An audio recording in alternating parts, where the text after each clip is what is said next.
104,6 MNC Trijaya FM. The Real News and Information. Badan Pengawas Pemilu atau Bawaslu berharap pemilu 2024 akan berlangsung aman, damai, bebas hoak alias informasi bohong dan tanpa adanya black campaign. Nah, harapan itu menurut Mbak Titi bagaimana? Apakah memang situasi dan kondisinya mendukung?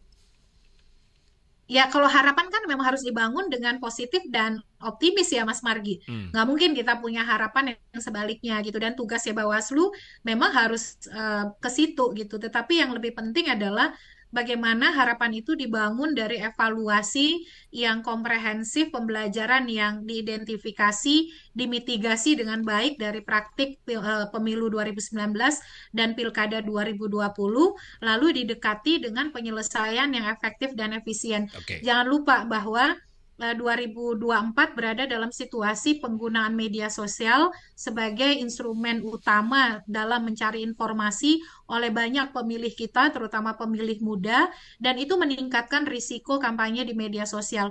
Kemampuan kita memitigasi sejak awal itu juga akan membuat kita menemukan strategi yang tepat untuk mengantisipasi penyebaran hoax dan juga bagaimana kemudian misalnya kita mampu membangun ekosistem kampanye yang lebih sehat.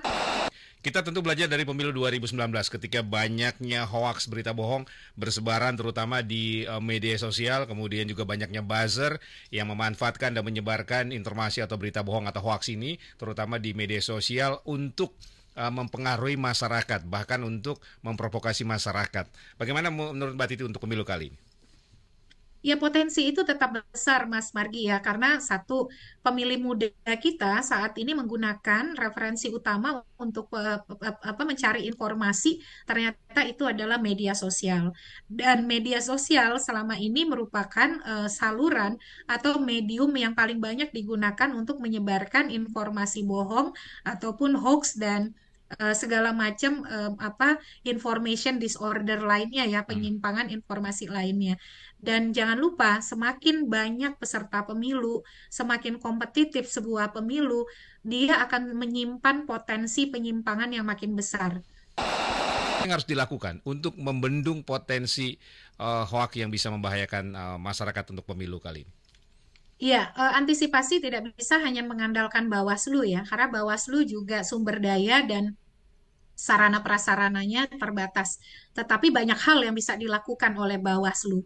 Antara lain bagaimana memastikan komitmen platform media sosial untuk juga ikut bertanggung jawab di dalam mencegah dan kemudian mengeliminir penyebaran hoax pemilu.